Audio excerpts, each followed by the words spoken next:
Welcome back, students. So today we are going to see about petty cash book. So what is meant by petty cash book? What do you mean by that word petty? Petty means small. Cash book, as you all know, it is a register which is used to record cash transactions. When you put these two things together, you call it as petty cash book. So a fixed amount sufficient to meet small payments is determined on the basis of prior or past experiences, and it is paid to the petty cashier. The cashier who maintains petty expenses or who maintains this petty cash book, you call him as a petty cashier.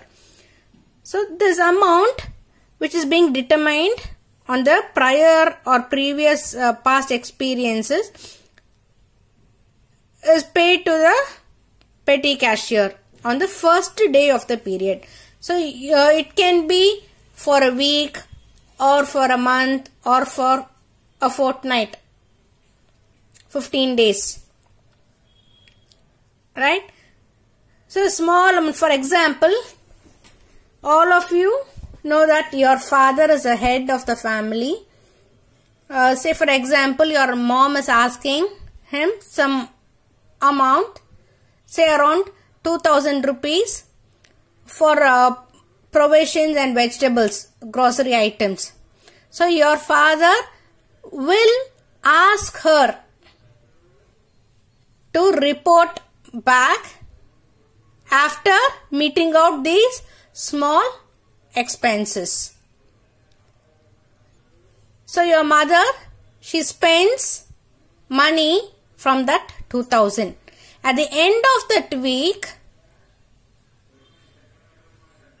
when she reports back to your father saying that these are the expenses I've made, this is the balance. So now, for the next week, your father will not give 2000 again. Say for example, she has spent 1500 out of that. She is still having 500 with her. Now, your father will give her only 1500. The amount which she has spent already will be replaced. To keep the 2000 with her always. This 2000, the advance which is being given to meet out these small expenses, you call it as impressed amount. Impressed amount means any payment which is being made in advance to the petty cashier to meet out these small payments. You call this as impressed amount. So let me tell you again. Petty cash book. Petty means small. Cash book means a register which is used to record cash transactions.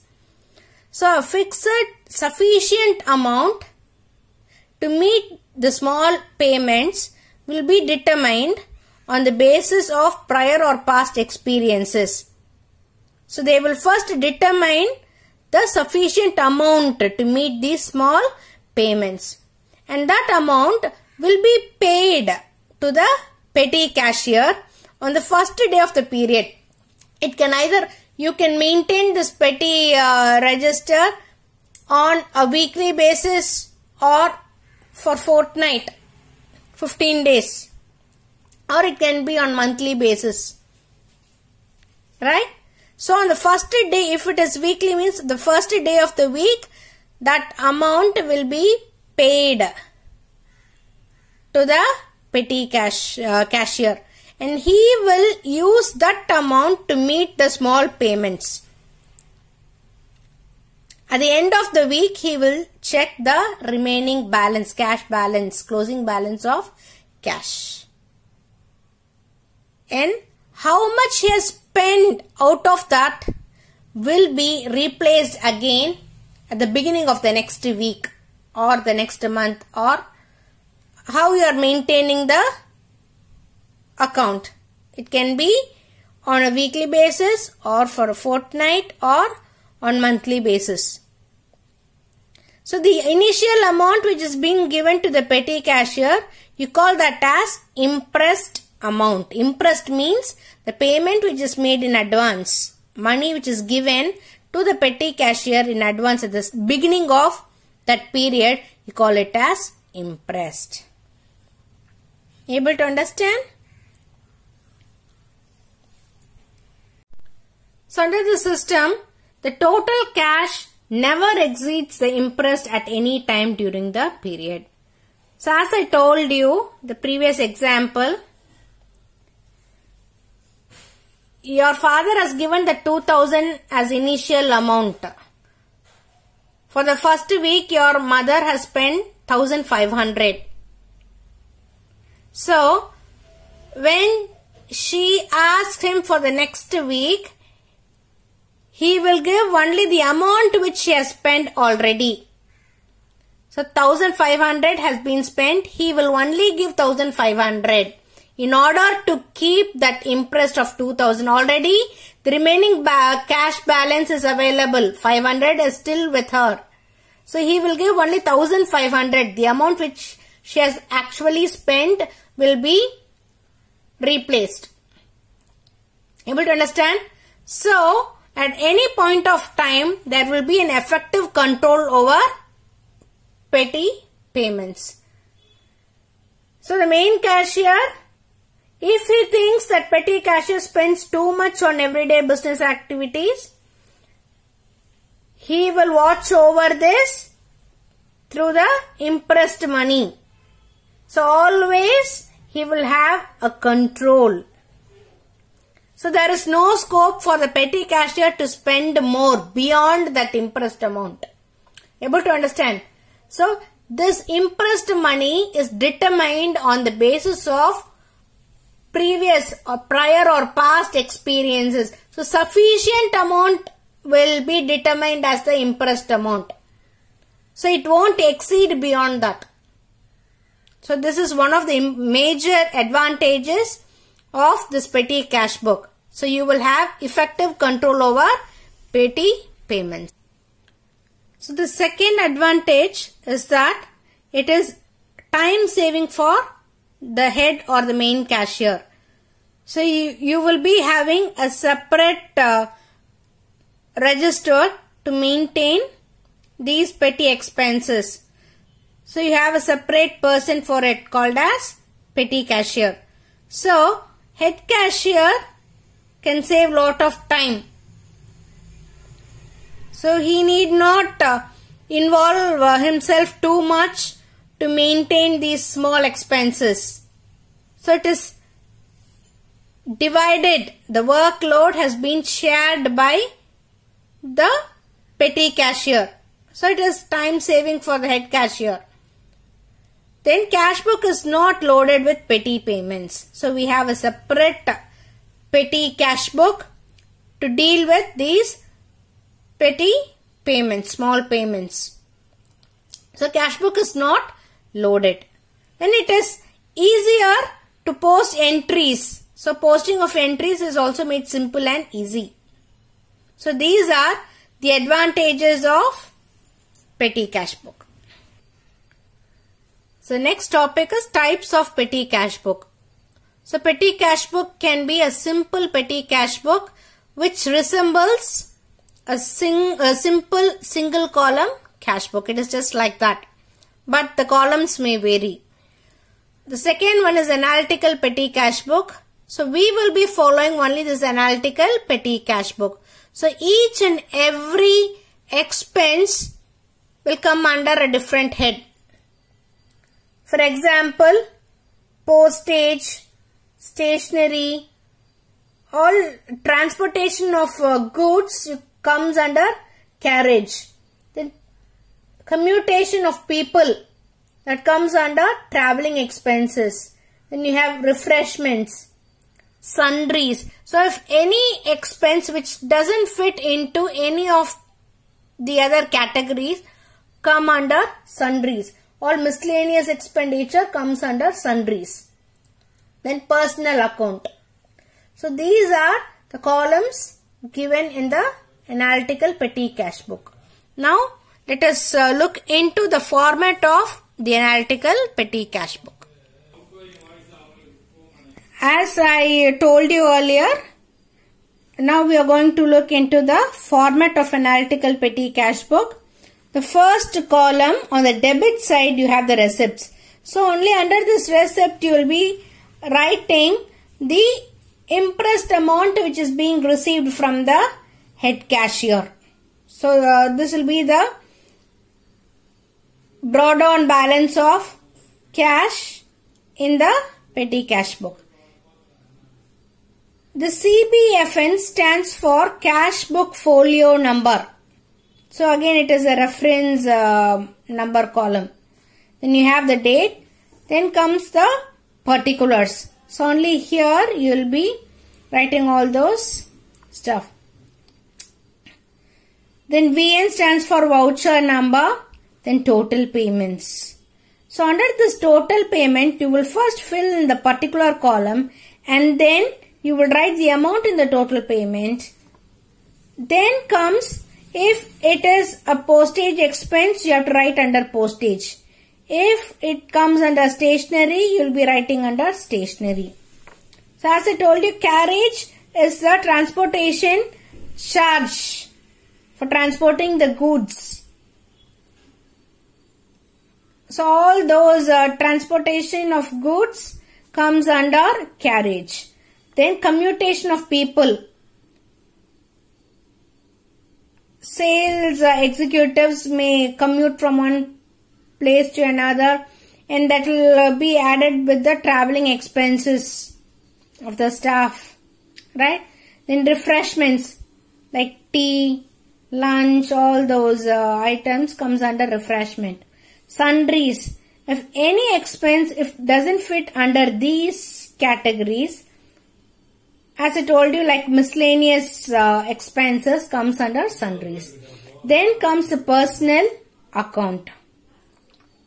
And last column is the ledger folio number.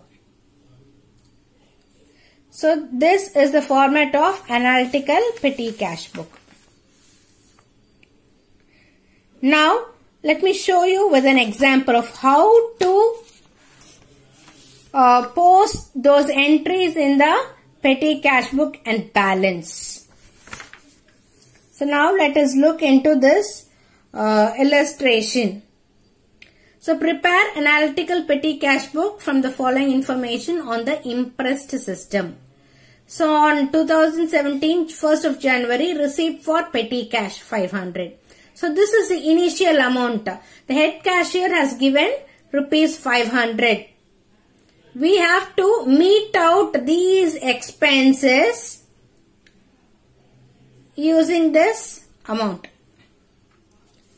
Then on 2nd January, paid rickshaw charges 12.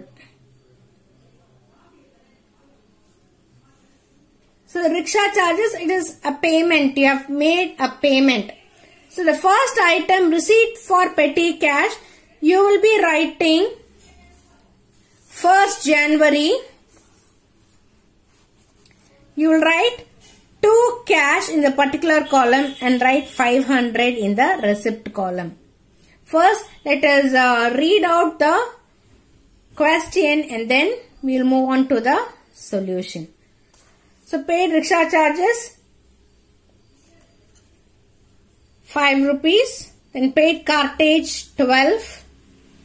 Then paid for postage 15, wages to casual laborer 66, then paid for stationery 134, paid for auto charges 18, paid for repairs 65, paid for bus fare 11, paid for cartage 24.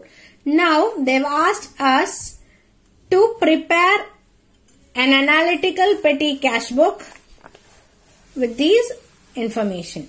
So as I told you, this analytical petty cash book has these many columns. And now, based on the given information in the question, we are going to just make the entries and put the amount in the respective expense column. Now first one, receipt for petty cash 500. So first you will write the date 2017 1st of January. You'll be writing to cash and put the amount in the receipt column. We have received this from the head cashier. So put that amount in the receipt column.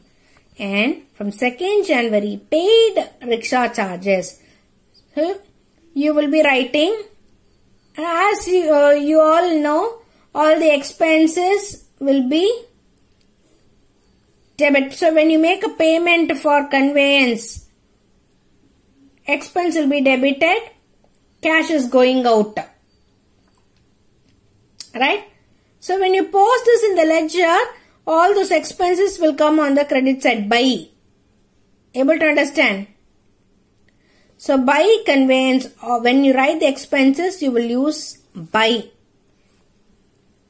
When you make any, when you receive cash, it will be on the debit side to cash.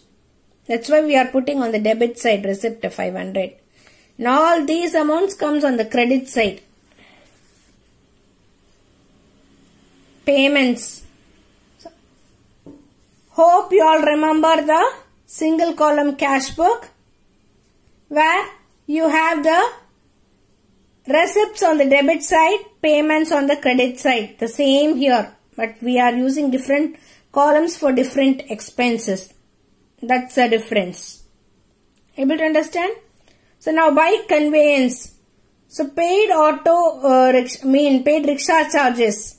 So it is transportation of people, commutation of people. So if it is commutation of people, it comes under. So instead of traveling, they have given conveyance. So you can put that 5 first in the payment column and then in the respective expenditure column. Then cartage. Cartage is nothing but cartage, carriage, all are same. Is the transportation charge for the goods. So by cartage, first you will put in the payment column and then in the cartage column. Then by postage, first in the payment column, then in the postage column. Then wages. In the wages column, you will put that. Then stationery.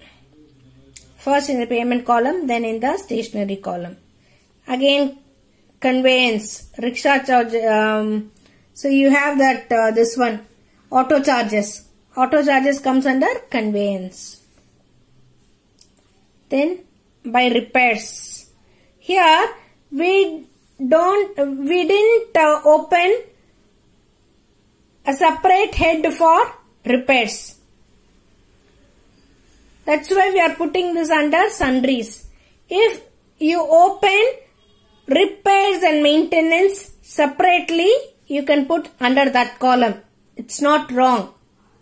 Now for this case, we didn't open a separate column for repairs. That's why we are putting this under sundries. Able to understand? There's nothing wrong. If you have a separate column for repairs and maintenance, you can use that column. If you didn't open separately for repairs and maintenance, you can put it under sundries. Then again, bus fare comes under conveyance. Then cartage, again in cartage. So the total expenses comes to 350. So initially we have received 500. Now we have spent 350. So we still have the closing balance as 150. So this is only for that week, first week of Jan. So it stops till 5th of Jan. So we can take it as for a week. The period is only for 1 week.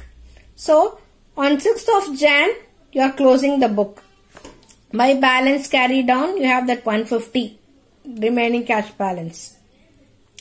And you must also total each expense column. So conveyance 34 rupees.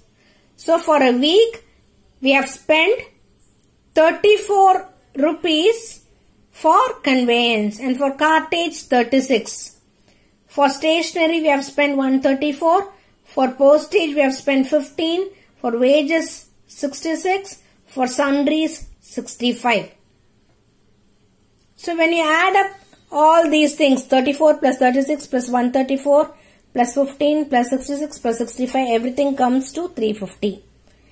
Why are we using separate columns for each of those expenses? Because these are all getting repeated. So you need to travel from one place to another. Similarly, you have to transport goods. So you must know how much you spend for each and every expense. So one day you are spending ₹5 for conveyance. Another day you are spending 18 rupees. And another day you are spending 11. So if you don't total it up, you don't know how much you have spent for that conveyance altogether for that week. So it will be easy for us when we look into the totals. So you will know, I have spent 34 rupees for conveyance, I have spent 36 for cartage, like that. Able to understand? Now, the very important thing, you have closed the cash balance is 150 and you have made the totals of 500. Now, for the next week, this week's closing balance will be the opening balance for the next week. We all know that. So, on 6th of Jan, you will write 2 balance brought down. This 150 is being brought down. You are now having only 150 rupees. And you want to get some more to meet that week's payments. Able to understand? So, you will be asking your head cashier. Now, he will give you only ₹350 in order to maintain that 500 as impressed. So, every week beginning, you will be having only 500 at the beginning of that week. So, in order to maintain that impressed, your cashier will give you only 350 because 150 is already with us. We are having balance, the closing balance 150, that will be brought down for the next week, beginning of this week. So I already have ₹150 at the beginning of this week and I am getting 350 from the cashier. So you will write to cash and put the 350 on the receipt side. So you have received cash from the cashier 350 in order to maintain that 500 as impressed. Able to understand this, children? So you can try out your exercise problems. In case if you are unable to work out the problems on your own, you please let me know and I will work out the problems for you. So let me first guide you with that exercise problem so that you can do it as homework. So your exercise problem number 8. In the new book, it is problem number 8. In the old book, it is problem number 16. So let us first go through the question. So 2017, July, 1st of July, received advance from cashier. So you have to write in the particular column to cash and put 2000 rupees on the receipt column on the debit side. On your left hand side, you have to put the first column, receipt column, 2000. Then 7th, paid for writing pads and registers. This writing pads and registers can come under stationery.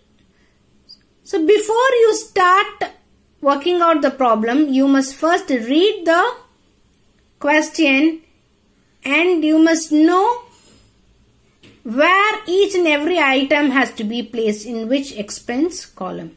So writing pads and registers comes under stationery, white papers comes under stationery, auto charges comes under conveyance, wages comes under wages, postal charges comes under postage, Again, stationery comes under stationery.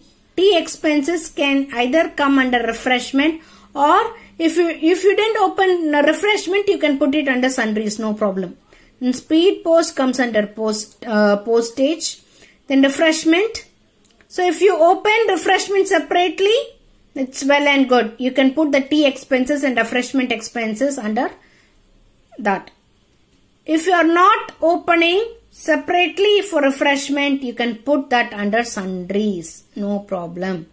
Carriage comes under cartage, or if you mention carriage, you can put under carriage. Cartage and carriage are same. It is a transportation charge for the goods. So I hope you can try this out. It's quite simple. You can do it on your own. Thank you, children.